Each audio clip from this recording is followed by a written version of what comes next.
నా పేరు అమర్. ఏఐటీసీ అల్లూరు సీతారామరాజు జిల్లా కోకన్వీనర్గా బాధ్యతలో ఉన్నా.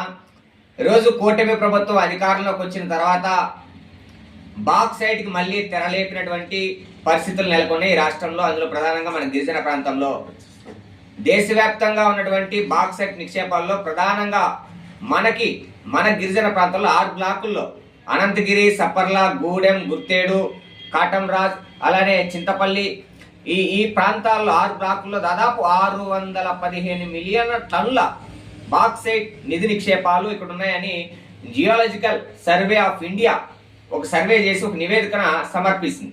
అయితే దాదాపు ఈ 615 మిలియన్ టన్నుల బాక్సైట్ని తవ్వుకునేదానికి వాళ్ళు మన ఏపీఎండిసి ఒక ఒప్పందం చేసుకొని అవి రాష్ట్ర ప్రభుత్వానికి ఒక నివేదిక ఇచ్చింది.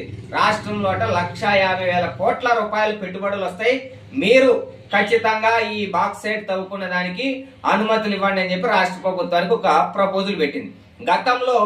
గతంలో ఈ బాక్సైట్ తవ్వకాలకు వ్యతిరేకంగా పెద్ద ఎత్తున ఆదివాసీ ప్రజలు, గిరిజనులు, అలానే వామపక్ష పార్టీలు సిపిఐ, సిపిఎం, ఇతర వామపక్ష పార్టీలు, అలానే అటవీ ప్రాంతాల్లో ఉన్నటువంటి మావోయిస్టులతో సహా పెద్ద ఎత్తున పోరాటాలు చేశారు, ప్రాణాలు అర్పించారు.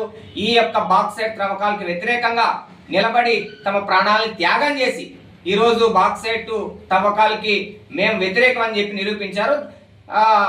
అదృష్టవశాత్తు ఈ ప్రాంతంలో వైఎస్ఆర్సీపీ ప్రభుత్వం అధికారంలోకి వచ్చిన తర్వాత గతంలో 97 జీవోను రద్దు చేసి ఈరోజు గిరిజన ప్రాంతంలో ఉన్న ఆదివాసీ బిడ్డలకి మేము అండగా ఉన్నాం.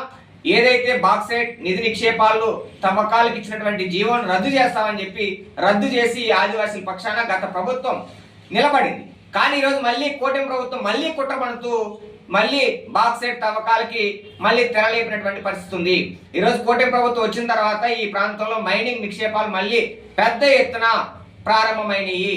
దీంట్లో ఉదాహరణగా మీరు కూడా ఏజెన్సీ ప్రాంతంలో అబ్జర్వ్ చేయండి, లాటరైట్ పేరుతో బాక్సైట్ తవ్వకెళ్ళే పెద్ద కుట్రలు జరుగుతూ ఉన్నాయని ఇప్పుడు కూడా పెద్ద ఎత్తున ఈ ప్రాంతాల్లో ఆరోపణలు నిలబడతా ఉన్నాయి. ఉదాహరణ చూసుకుంటే మన పెదవలస